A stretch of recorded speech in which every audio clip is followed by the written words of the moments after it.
This episode is brought to you by Amazon. Sometimes the most painful part of getting sick is the getting better part. Waiting on hold for an appointment, sitting in crowded waiting rooms, standing in line at the pharmacy, that's painful. Amazon One Medical and Amazon Pharmacy remove those painful parts of getting better with things like 24/7 virtual visits and prescriptions delivered to your door. Thanks to Amazon Pharmacy and Amazon One Medical, healthcare just got less painful.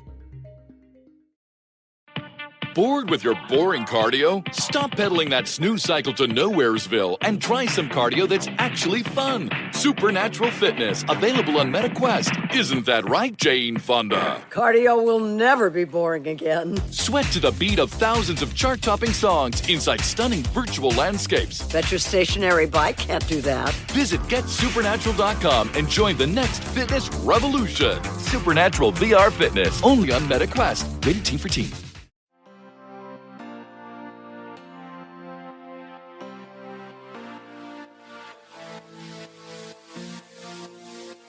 Hello, everybody, and welcome to Outward, Slate's LGBTQ podcast. I'm Bryan Lowder, an editor at Slate. Regular listeners will probably have noticed that we end every show with a little reminder, or even exhortation, you might say, to stay gay. We started doing this early on because we thought it was a cute sign-off, but also because, as we all know, there are plenty of people and institutions that would very much like for us not to stay gay or trans, that would like to see us change to straight or cis, or barring that, be erased from the world entirely. But that idea frankly sucks, and so we stay gay. On this week's show, we're going to hear about one of the most insidious forms of anti-gay and trans repression out there, the ideology and practice of so-called conversion therapy. In the book Shame, Sex, Attraction, Survivor Stories of Conversion Therapy, Lucas F.W. Wilson, a scholar of religion, literature, and history, and a conversion therapy survivor himself, collects the testimonies of those who've been subjected to various attempts to quash and supplant their queerness. It's a harrowing read, but an important one now, I think, as we head into a second Trump term that is already being marked by increasing anti-queer and trans actions, and where, despite bans currently on the books in blue and some purple states on conversion therapy, we're likely to see an increase in this kind of quackery under the guise of religious liberty. We'll be back to talk with Lucas about all that after a short break.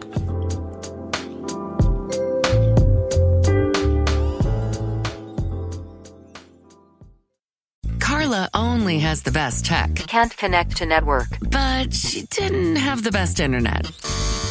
So she got Cox multi-gig speeds to power all her...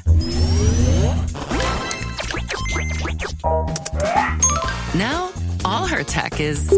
connected. Exactly. Step it up with multi-gig speeds. Available everywhere. Only from Cox. 2 gig download speeds. Individual speeds vary. See Cox.com for details. Bored with your boring cardio? Stop pedaling that snooze cycle to Nowheresville and try some cardio that's actually fun. Supernatural Fitness, available on MetaQuest. Isn't that right, Jane Fonda? Cardio will never be boring again. Sweat to the beat of thousands of chart-topping songs inside stunning virtual landscapes. Bet your stationary bike can't do that. Visit GetSupernatural.com and join the next fitness revolution. Supernatural VR Fitness, only on MetaQuest. Rated Teen for Teen.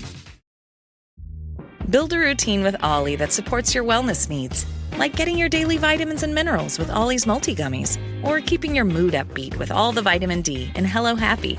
Give your gut health some support with probiotics, and wake up feeling refreshed after taking Ollie Sleep. Do wellness on your terms. Find Ollie at a Walmart or Target near you, or at ollie.com. These statements have not been evaluated by the Food and Drug Administration. This product is not intended to diagnose, treat, cure, or prevent any disease.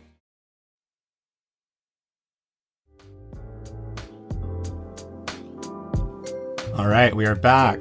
Lucas Wilson is a Shirk postdoctoral fellow at the University of Toronto, Mississauga, and was formerly the Justice, Equity, and Transformation postdoctoral fellow at the University of Calgary. In addition to editing Shame, Sex, Attraction, he is the author of At Home with the Holocaust, Post-Memory, Domestic Space, and Second-Generation Holocaust Literature, which received the Jordan Schnitzer First Book Publication Award. He's written for The Advocate, Queerty, LGBTQ Nation, and Religion Dispatches, among other venues, and he is currently working on 2 interrelated book projects that examine evangelical homophobia and transphobia in the U.S. Lucas, welcome to Outward. Thanks so much for being here today. Thank you so much for having me, Brian. I'm super excited to be here.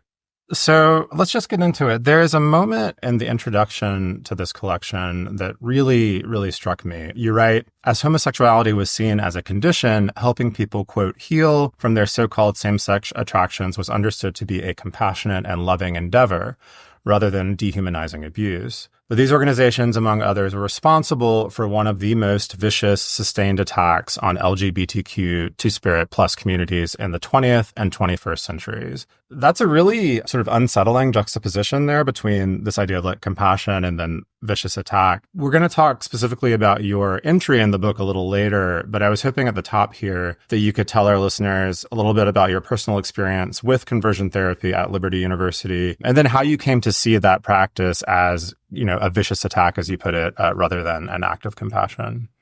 Yeah, so I wasn't raised in a Christian family or a Christian home. I chose evangelicalism as a high school student, not so wisely. I always say now, you know, we make decisions, but our decisions aren't always great. And so I became, religious in beginning of high school, and I decided I was going to go to Liberty University, which is the world's largest evangelical university located in Lynchburg, Virginia. And so I was super, super on fire for Jesus. I guess you could call me a flamer, and although not, you know, how I would define it now. And I became, again, I was sort of this like zealot in high school, and I decided that I wanted to go to Liberty. And, you know, being from Toronto, Canada, you know, everything is bigger in the US and everything's more exciting. And everything's sort of, you know, the college experience seems, you know, so wild. And so for me, my experience at Liberty wasn't wild in, you know, perhaps the more traditional sense of, you know, a college experience being wild, but perhaps in a different way. And I chose to go down to Liberty in large part because I actually knew that they had a conversion therapy program. I went down and visited the school, I think it was 6 times in total before I eventually went. And when I got there for one of these visits beforehand, I saw that they had this program, the chapel service, they call it convocation, had these announcements on the screens that they projected the lyrics to the worship music. And before and after, you know, the service, there was this ad for, it said something along the lines of like, are you someone struggling with same-sex attraction? And of course, the title of the collection that we're talking about is a play on that, but we can get to that later. And so they said, you know, are you struggling with same-sex attraction? Which is a way of saying, are you gay, but in evangelical or, you know, conversion therapy sort of like parlance. And so I was like, well, that's me. And, you know, at the time I was, you know, a young religious guy, well, a kid, I was 16. And it was set up for me that you could not be a Christian and queer at the same time. I'm no longer religious at all, but at the time I was, and I believed that you had to choose, and as if you could choose, right? But I believed that it was a choice, and I believed that ultimately I was going to choose God over my sexuality. And so I thought, you know, Liberty is a great place for me at the time. And again, this goes into the whole sort of upside down ethics or morals of evangelicalism that we'll get to in a second. But I thought this was good for me. I thought this was something that was important that I do, that I go to conversion therapy so that I can become straight, so that I can find a wife and then live a life of heteronormativity, like godly normalcy. And so I decided that, you know, when I was making my decision on which school to go to, you know, looking back now, it's crazy because it would have been University of Toronto, which is Canada's best, or Liberty University, which was one of the world's worst. And so I decided that I was going to go to Liberty. And when I was making that decision, I actually made a little, you know, checklist, you know, one check for it being close to home, one check for it being, you know, cheap or whatever. And the only thing I put down 2 checks for was Liberty's conversion therapy program. And looking back now, obviously that signals that this was something that was, to me at the time, important, or, you know, I believe it was important. And so I went down to Liberty and I went through their conversion therapy program. Initially, I wasn't planning on going right away because I was always sort of one foot in, 1 foot out of evangelicalism, even though I was, you know, committed faith-wise. I wasn't from this background, and I had, you know, somewhat of an awareness of the world outside of this. And my big idea was that I was going to go down to Liberty and I was going to have my fun with Christian guys, because up until that point in high school, I didn't want to be a bad witness for Jesus. I didn't want to give Jesus, you know, a bad name or bad PR. And so I couldn't do anything with gay guys at my high school. And I went to Rosedale Heights School of the Arts, right? Like there were a lot of homos there, and I could have, School of the Arts. You know, the writing was on the wall. Yeah. So I thought, well, I'm going to wait to go to Liberty, because when I'm at Liberty, at least everyone's a Christian and no one's going to think, oh, aren't you a Christian and shouldn't you not be doing this? And so I thought, well, this is my perfect chance. So my big idea was I would go down to Liberty. So wait, the PR would have been bad at the arts high school because you were like a witness for Christ there, whereas if you're in an all-Christian environment, it doesn't matter. Okay, that's fascinating. And it's also funny to use the word witness, because that's exactly the term we would have used, or I would have used, which was I didn't want to give. I grew up in the church. Yeah. So I'm somewhat familiar with this. Yeah.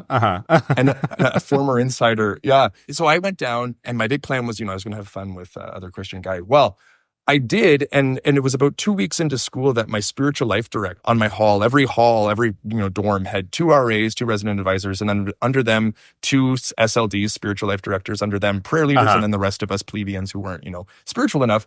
And one of my spiritual life directors came to me and, made a move. And I guess I reciprocated. And then it was a very bizarre sort of whatever, experience, if we want to call it romantic, we can, but that's perhaps quite generous for what happened. Anywho, he just didn't talk to me. And so this was my first sort of, sexual experience. And, for me, it was a big deal. And the fact that he wouldn't talk to me, because I said to him, we should probably talk about what happened. And he said, there's nothing to talk about. So I was so sad. And, I cried and went to the parking lot every evening and sobbed. And, then afterwards called my mom without telling her what happened or letting on that I was sad. But, just to get that sort of maternal care. Yeah.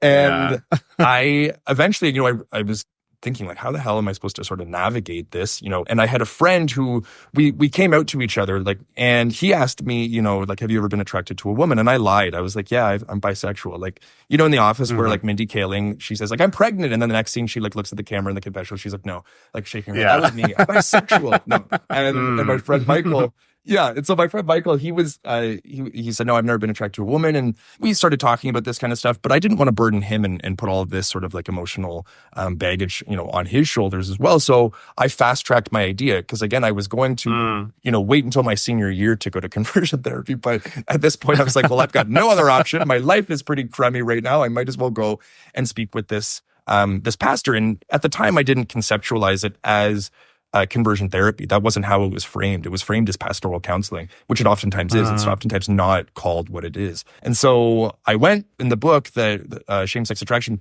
I talk about the group conversion therapy experience, but I only went to that one time. The sustained program that I was a part of for over the 4 years that I was at Liberty was in the one-on-one individual meetings with this pastor. Gotcha. So that's, so I give, more voice to what happened during that group conversion therapy, though the individual therapy I haven't written about for a collection. I've written about it for Queerty, and I plan to do it, a revised version for another collection. But until then, I haven't really publicly, I wrote an article already about it, but whatever. Besides, well, maybe this is a good place to segue into my next question, which is one of the things that your book, this collection, helped me understand is that conversion therapy is not just bad therapy, bad mental health practice.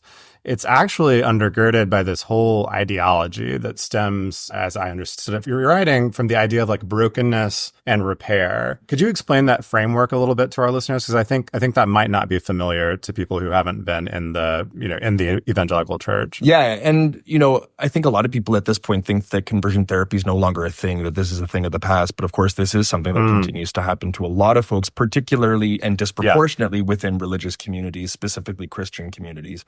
And so, of course, within Christianity, there's the idea that all of humanity is broken, right? All of humanity is fallen, is sinful, and is in need of a savior, is in need of conversion, is in need of God and Jesus's, sanctifying work on the cross and substitutionary atonement, blah, blah, blah, blah, blah.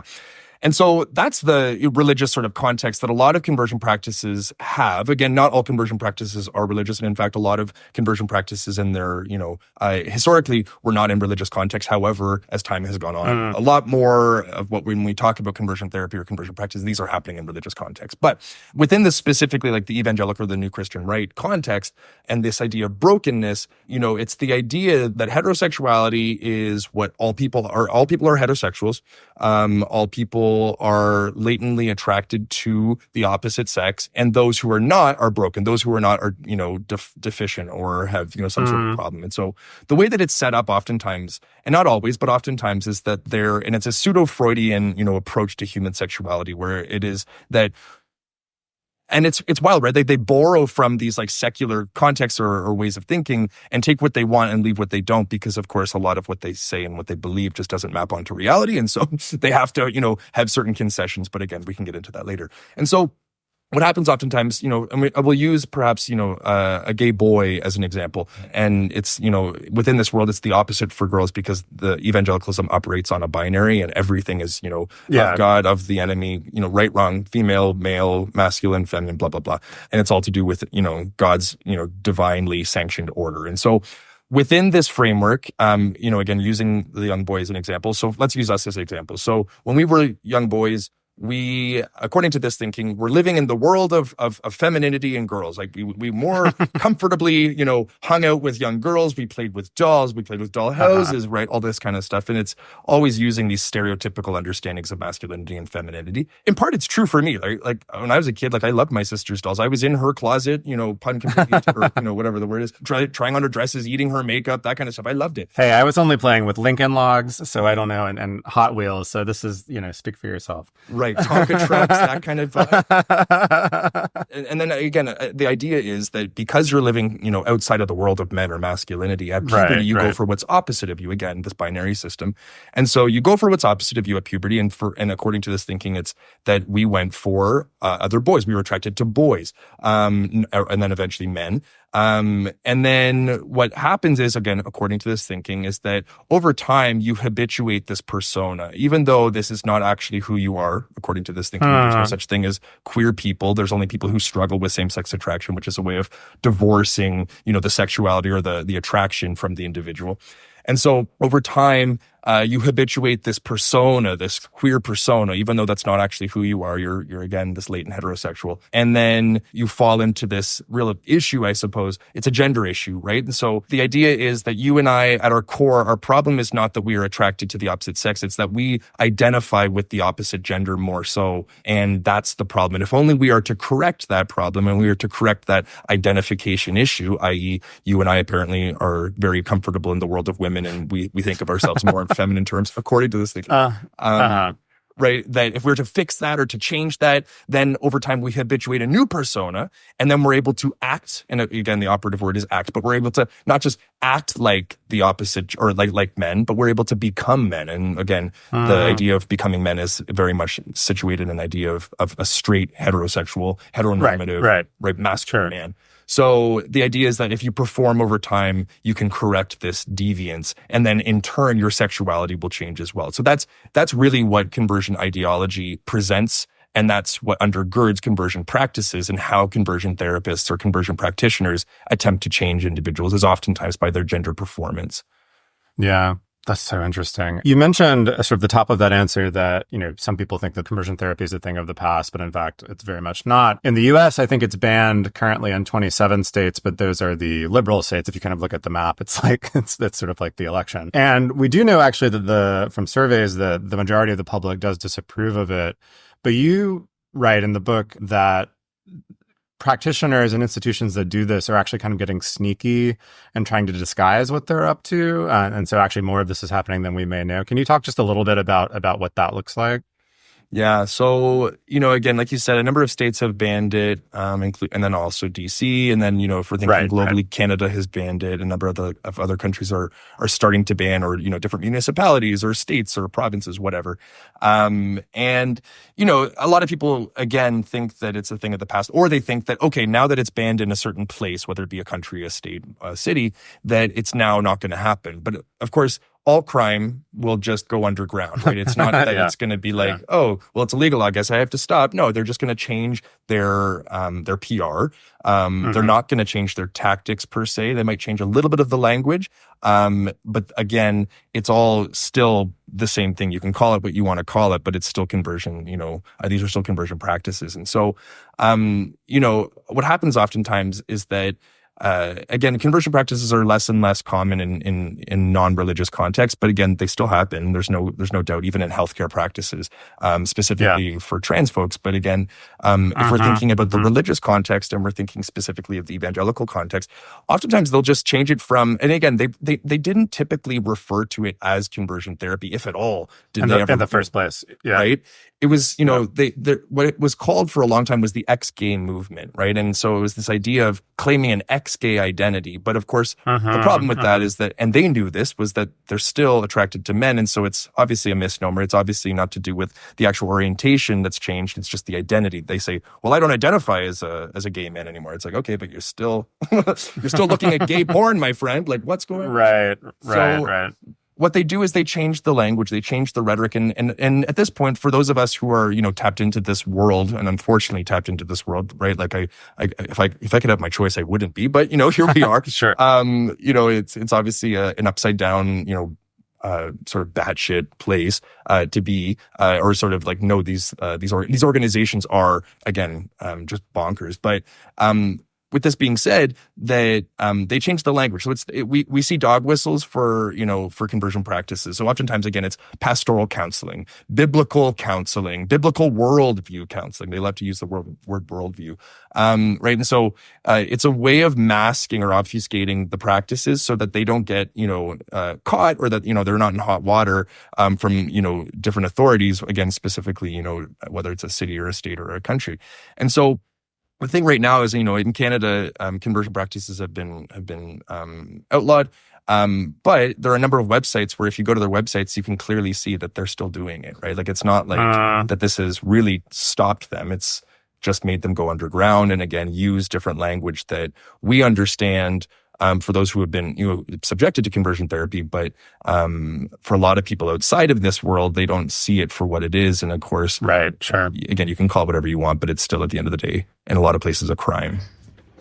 Yeah. Let's take a quick break here, and then when we come back, I want to get into some of the specific testimonies that you have in this collection.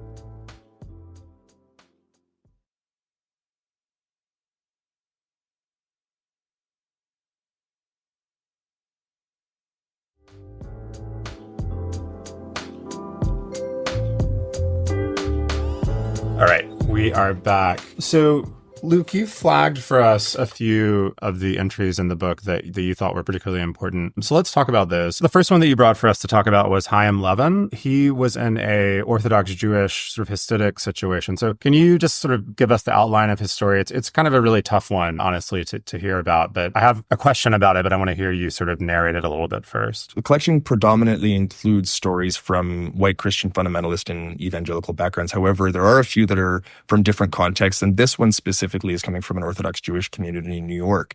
And so Chaim, he was actually part of the Jonah lawsuit, Jonah v. Ferguson lawsuit, which was this landmark case that allowed for survivors of conversion practices to sue this organization because they, on the basis of consumer fraud, because they were promising a product or an outcome that never, of course, came to fruition. And right. And so they sued and they won, which is just phenomenal. So Chaim has this story where he's a part of this really, really conservative community. And it's wild, right? Like you can see the parallels between different conservative religious communities, right? Just because it's, Jewish or a Christian or a Muslim or, take your pick of any religion, there are a lot of commonalities between these different religious traditions, specifically of the conservative varieties. And so Chaim is part of this community. And he eventually decides that he should be going and changing his sexuality so as to be, to meet the basic requirements of being a part of this community. But of course, there's no change. And I think that goes without saying for all of the stories, but I'll say it just in case. And so Chaim has this experience where his conversion practitioner is someone who takes full advantage of those, who are undergoing his quote unquote services. And he makes Chaim take off pieces of clothing one item at a time until he's completely naked and then put on his clothing afterwards. And so it's this way of, again, this is the wild thing about so many of these practitioners, right? That these are people who are queer people. My conversion, practitioner was queer. Chaim's was queer. A number of others are queer. And they take full advantage of those that they're, supposedly trying to help. Again, these practices, in this case, him taking his clothes off and then slowly putting his clothing back on, this was framed as a way of helping him so that he could lay bare, himself and his quote unquote struggles. And of course, his struggle was only made a struggle because of the community that he was a part of, which he was a part, right? That this wouldn't be a struggle for him if it weren't for the, community's, standards and of sexual purity and heteronormativity. Anywho, Haim's story is just phenomenal, right? And I'm, again, there's a lot to be said about Haim because he's such a public figure in this world because of the lawsuit. And so we, in this story, are able to see the behind the scenes and really what happened to him. And of course, there's more to what happened to him, but this is certainly part of his experience that he recounts in his story in the collection. Yeah. One of the things that he writes about that really sort of stuck out to me was there's this sort of really, insidious dynamic where if you object to a tactic that your practitioner is proposing, they turn that into a challenge that you need to overcome. So it's like, in this case, it was like, I don't want to take off my underwear in front of you. And the practitioner says something like, you should interrogate that. Why don't you want to do, it's like this very fake therapy kind of thing of like, why don't you want to do that? You should push past that. And so, this sort of tactic equals challenge thing was really interesting and sort of frightening to me. Is that something you saw like across some of the other stories? It depends on the context, right? And so like you'll have some of these folks whose conversion practitioners are actually trained and licensed. And I don't actually know the specifics about his conversion practitioner, whether or not he was licensed or trained. And that's a terrifying thing, right? That oftentimes people think, oh, it's just this like crackpot, pastor or this like counselor that has no credentials. Sometimes that is the case, and sometimes that's not the case. Sometimes they are people who have, credentials. Anywho, so in response to your question, I think to myself, there are certainly some people who have this sort of experience, right? And it's such an emotionally, psychologically manipulative way of interacting with someone in general, right? Like there's such a power imbalance, and you are forced to question why you, on a visceral level, don't feel comfortable with something. In this case, being naked, being naked should always be your choice. If you want to be naked, of course. If you don't want to be naked, there should never be pressure around that. And so this right here is, I wouldn't say that it's every single conversion practitioner because, there are a lot of different experiences, but I would say that this is something that you see a lot. This is something that, and if it's not that specific question or that, type of question, it's the emotional manipulation is certainly there. Yeah. Right. And I think about, a lot of conversion practitioners, they frame themselves in really fatherly or grandfatherly terms. That they establish themselves as some sort of paternal figure. And they do this very intentionally, right? This is like Joseph Nicolosi, one of the biggest and, most notorious conversion practitioners. He would actually talk about how for gay men, the therapist was this like proxy father, this stand-in father. Right. And, that ultimately that you need to have a strong male role model in your life, this kind of narrative. And so so even that, right, is such an emotionally manipulative that I think that although it's not necessarily exactly what we see in Haim's story, we see this across the board. The emotional manipulation is pervasive. Yeah. Let's move on to the other entry that you sort of flagged for us. This is Nathan Z. And in this case, Nathan you chose another non-Christian one, and this is Falun Dafa. And also, New Yorkers may recognize this, was part of Shin Yun, which is this crazy show that is in New York. It's revealed in the piece that Nathan was a cellist for this. So just a little local flavor if anybody knows what Shin Yun is. The writing in this one was particularly beautiful. And so I actually wanted to just read a very quick passage that sort of stuck out to me. And then I'd love to hear you just talk about, why you chose this one as well. Nathan writes, I didn't write down my mother's reasonable demand that I contribute to the household chores, vacuuming and washing the dishes, and then my mother's reasonable complaints that I kept missing spots. I didn't write down how she observed I was missing something critical, but so was she. Her reasonable complaints became screams, became cries, became verbal beatdowns. She couldn't articulate the one flaw she most wanted to see resolved, but there was no evidence I could provide of turning straight. I didn't write about the hours I spent locked away in my room so my mother couldn't yell into my ear as I waited for my father to return home and calm her down. But when he returned, he listened to my pleas with indifference and said, she's your mother. You have to endure this. So yeah, just a really tough passage there. So yeah, tell us a little bit about Nathan's situation and why you chose that one. So Nathan is Oh my goodness. His writing, first of all, is just, like you said, it's phenomenal. And Nathan employs repetition throughout as a literary device. Part of the beauty is how difficult it is to get through the story, because by the end of it, for me, there's this like affective, this like emotional response that I had where I felt short of breath. And so this story, again, I wanted to offer some variety, right? That I'm not just showing you the conversion therapy experiences within the Christian context, but offering, other voices. And Nathan's, again, because of the reading and because of, I really think that reader response, that reader sort of experience, I think is something that it's a different reading experience than other ones. Again, others, there are moments where you feel claustrophobic, you feel short of breath, but this one there's this slow build that I think is super powerful. And Nathan's story is quite different from a lot of experiences, not just religiously, but also the fact that his mom was his conversion practitioner and in a certain sense his dad, right? So I think a lot of times people think about conversion practices happening again in a church basement or, in a therapist's office, whatever, or a camp. But Nathan's experience was at home. And there are actually a few stories in the collection that talk about, parents being their conversion practitioners. And it's super wild to think about, because I think for a lot of folks, and I'm not trying to expand the definition of conversion therapy to say all queers have experienced it. However, I would say that all queers have experienced conversion practices, which is to say that we as kids, oftentimes, when we were growing up, when mom or dad would say, hey, don't sit like that, don't talk like that, why are you, playing with, if you're a young girl playing with the trucks, like, no, you should be playing with dolls, or, young boys opposite sort of thing. Why are you crossing your legs or whatever. Yeah, you're like, because I look better this way, Dad. Leave me alone. Because I like it. Yeah, F off, Father.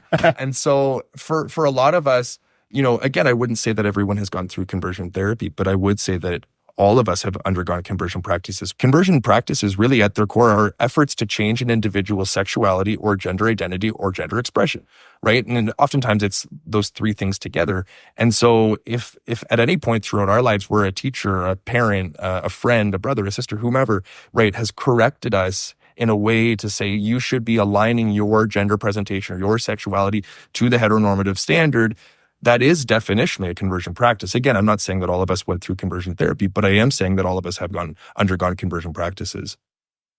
So I want to move on to your entry in this book. So, you edited the collection and you did the introduction and all of that, but you also provided your own testimony. One thing that really stuck out to me about the way you chose to write it, and I say this like with all due respect, is that it's very horny. It is one that is infused with sexuality and sexual desire. You sort of notice the armpit hair, right, of somebody that you're talking to.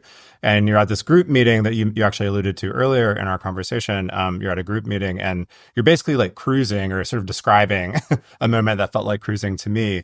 So as you tell us a little bit about that entry, I'd love to hear you also explain why you wanted to infuse that sexuality into it, because it was very, very clearly a conscious choice. 100%. And if you notice, the writing of the introduction is quasi-academic, right? Like right. A very sort of scholarly tone, and then I very intentionally change and shift how I narrate my experience in conversion therapy at Liberty. And so, it's funny, even the word cruising, I didn't actually know what the word cruising was until my late 20s, when I finally discovered, oh, this is what I was doing at Liberty, right? When I was going into the group, or when I even referenced that I was in the cafeteria and I saw this guy, and I always wondered, I'm like, is that guy like gay too? Is he, or struggling with same-sex attraction, as I would have put it? Is he interested the way that I'm interested? And of course, like seeing some of these guys in the group that I eventually went to, of course, cleared things up, and I got my answer. But so the horniness, 100%. It's funny how different people ask this question. It's perhaps in different ways, but I actually love this the most. I think the idea of it being horny, it is. For me, like, again, as I recount the beginning of the story, I'd always sort of had 1 foot in, 1 foot out of the church, where, I was doing my best to become straight. I was doing my best to get rid of my same-sex attraction. Well, at the same time, I'm a college-age student, I'm a college student. I have a libido and I'm sexual, and just like the majority of people. And so I always was, both trying to fight my quote unquote temptations while also consistently giving into them. It's always this like battle between my faith and me, really. And so the story, again, you know, what I would, to give sort of a quick overview, I was at Liberty. I had made a friend with actually this gal I was pursuing. I was trying to date this woman, and I told her, I said, hey, you know, I'm attracted to men. And she said, oh, that's fine. And she said, let me introduce you to my other gay friend on campus, or a friend who struggles with same-sex attraction, which is just hilarious, right? She's wanting to date me, and yet she's introducing me to other gays. Like, girlfriend, like, come on. What's going on? And so, right? And so I eventually meet this guy. He's gorgeous. Like, he was so handsome. He had no interest in me at all. And so I was, you know, whatever. I was like, whatever. I'm not going to like push myself on him, but it was fun to hang out with him. He was a good looking guy. And so eventually we were saying like, hey, do you think like we should probably like go to that group on campus, the group version of what we did, and see who the gays are. And so, or the guys who are struggling with same-sex attraction, just like us. And, you know, imagine this, right? You're on a campus where you can't articulate or actualize your sexuality. If you are found out to be gay, there are potential consequences, right? And if you're acting on it, there are potential consequences. You know, that you might get fined, you might have to do community service, you might even get kicked out of the school if you're found to be doing anything. And so when all of a sudden you are given the opportunity to go to a room where there's a bunch of queers, of course you're going to take it, right? And the name of my story in the collection is Gay Christian Speed Dating, because it was precisely that. Like, what the hell do you think is going to happen, you know, when you put a bunch of gays in a hot, sweaty room, you know, every so often. And so so he and I went to the group. We were in the cafeteria, we ate dinner, and we go like, you know, try to beeline it over to the group, because, you know, I was scared that someone was going to see me and ask where I was going and whatever. And so we make it to the room, we get inside the room, and, you know, it's by and large a lot of the people that we were expecting to see, and a lot of people that we just weren't all that interested in. But for me, I did see someone in the group who was a campus crush of mine. And I used to see this guy on campus, and I used to always think he looked like Phil Diffie from Phil of the Future. And I remember I called him Phil in my head. And so I see him there. I'm like, oh my God, it's Phil. And so I find out his name's not Phil. I find out his real name. And, you know, so we sit in this group conversion therapy session. And then afterwards, we're all, you know, a group of us, and my mutual friend of Phil's, we say like, we should all hang out sometime. And we all agree. And so we do. But for quote unquote Phil, who I think in the story I call him, I think I call him Mac. Mac, I believe it's Mac, yeah. And so Mac, let's just use not his real name, but Mac, he and I then, the second half of the story is us on Skype. So we were Skyping every time I would go home to Toronto for summer break. And, you know, the rest of the story is very horny. It's very, you know, what we all, or a lot of us used to do on Skype. And so, or in this case, I guess it's a little bit more PG, but still there's a lot of, sexual over and undertones. Yeah. And so I think for me, to answer your question, why did I want to include that? It's what happened, right? Like, true, it's true to my experience. But I think more importantly, because like, you know, obviously I could have just focused on what happened in that conversion therapy room and stuck it, you know, and stayed there. But instead I did make that very conscious decision. And for a long time, you know, I was nervous about being so honest about my experience and talking about these details, because I thought, you know, oh no, what happens if one day, you know, this comes somehow back to bite me in the ass. But I decided when I was doing this collection, I was like, no, I'm just going to write my story the way that it happened, the way that I want to tell it, and to include these details, because for so long, I had been I'd been trained to be ashamed of myself. I'd been afraid, or I've been trained to be afraid of my sexuality. And that's not just within the evangelical context. This is like a societal script that we follow, that we need to never be sexual or never sort of embrace our sexuality publicly. And for me, I was like, well, to heck with that. Like, I don't think that is an honest way of living. And especially since, again, you know, the title of the collection, Shame, Sex, Attraction, this is to reflect both the fact that to go into conversion therapy, people are always ashamed of themselves, or made to be ashamed of themselves. And then the number one consequence of conversion therapy that's cited in a recent Canadian study was shame. So really thinking about shame as, you know, the unifying thread throughout the entire collection and also in my story, I thought to myself, I don't want to be ashamed of, who I am. And a part of that is that I'm sexual, that, I am a sexual person. And I don't feel embarrassed by that. I don't feel, ashamed of that anymore. And so why am I hiding this? And so for me, that was very much part of the story. And I made it a very, strong emphasis or focal point of the story, because I'm just not ashamed of that anymore. And I don't think that I should hide it. And if I think that other people should do that, I should be also participating and being more vocal and more public and offering representation and voice to this, to that side of who I am. And I don't feel bad about it anymore. And I don't think anyone should. I think we'll have to leave it there for this conversation. But listeners, the book is Shame, Sex Attraction, Survivor Stories of Conversion Therapy. There are many, many more stories in it that we didn't get to talk about today. It is out in January, so please seek that out and read all of it. The author is Lucas Wilson. He's been with us today. Thank you so much.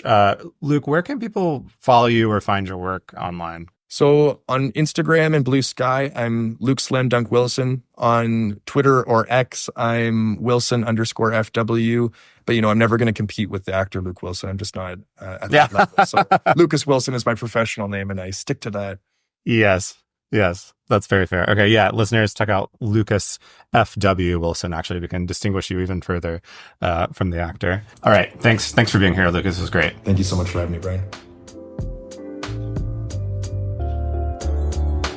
Well, that's it for the main show today, but there's always more Outward over in the Slate Plus feed. This week, Lucas will stick around to help us update the gay agenda. If you're not already a subscriber, remember that by joining Slate Plus, you'll get ad-free podcasts, extra segments on all of our shows, and you'll never hit a paywall on the Slate site. Subscribe now on Apple Podcasts by clicking Try Free at the top of the Outward show page, or visit slate.com/outwardplus to get access wherever you listen. And don't forget, you can always send us feedback and topic ideas at outwardpodcast@slate.com. We love to hear from you all. Our show is produced by the fabulously shameless Palace Shaw. If you like Outward, please subscribe in your podcast app, tell your friends about it, and rate and review the show so that others can find it. Until next time, stay gay.